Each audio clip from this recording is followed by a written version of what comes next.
exactly why I'm here and why I'm talking about electronic press kits and one click download it, so you never attach anything.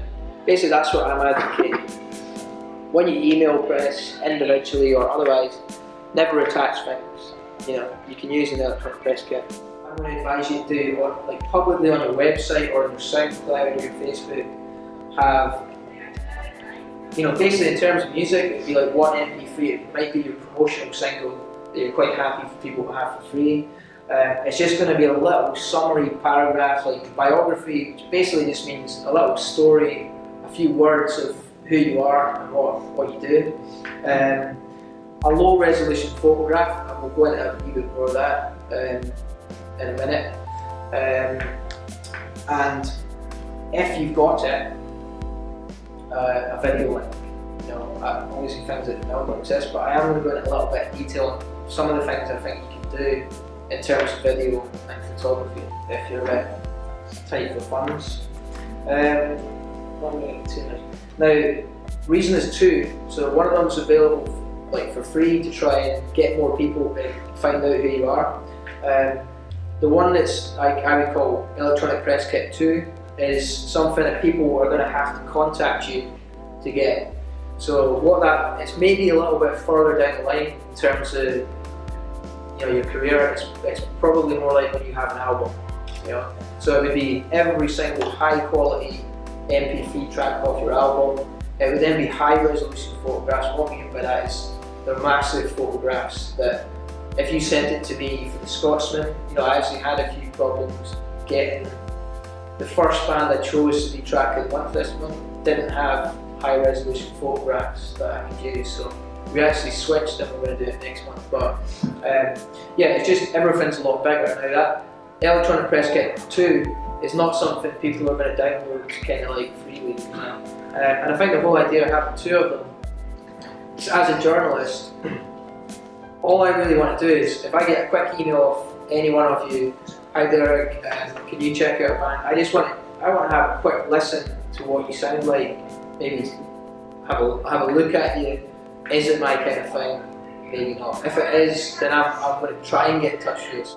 Now what I was talking about there was high resolution, low resolution photographs. Maybe or maybe not, you all understand that, but low resolution is obviously just web kind of style photographs.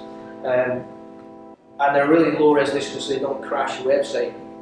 High resolution is, and the amount of times bands will send me like a low resolution photograph which is probably about the size of a stamp, and that's to print in a paper. Now obviously if you're printing like an A3 bit of paper, I need like as big a photograph as you can get. But that's the only difference. If you ever do, I don't know what stage any of you are at with getting photographs taken or anything like that, but if you do, the photographer's certainly going to know. Just make sure that you're allowed to use them. I'm sure you're all kind of familiar with YouTube and Vimeo, and what I was just talking about there is every month for the Scotsman Colony, right, we actually do a track of the month, and instead of using a photograph for the online bit of it, we've actually taken using video, because video seems to be so much more popular. People are, you know, I think people enjoy. I think photographs and artwork is really important. People get into that quite a bit, but video is probably one of the most important ones. So what I would say, right, before you start a press campaign, before you send a press release out, so you build up all your contacts, spend an afternoon, find 10 people, 10 blogs that write about what you do, and email that person individually. You know, so hi Derick, you know, seen your email address in Fly magazine. I actually got an email today like that. Thought I would tell you about a band, and it was perfect. You know, it was a little paragraph. Here's a link. Listen to us. Come and check us out at this gig. Here's some web links. You know, no problem. If you like it, we'll send you a press pack. If you don't, no hard feelings. You know, absolutely perfect. That's all you kind of need to do, I think. And you can build up a kind of list of 10 contacts in a few hours, looking at blogs anyway. I've got some tips in here with searching blogs, looking at papers, finding contact, and they've all openly got that information for you.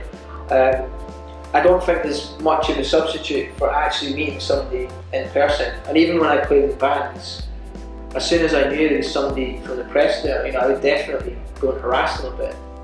I think actually networking, getting out, going to gigs, meeting people is actually a really important thing to do.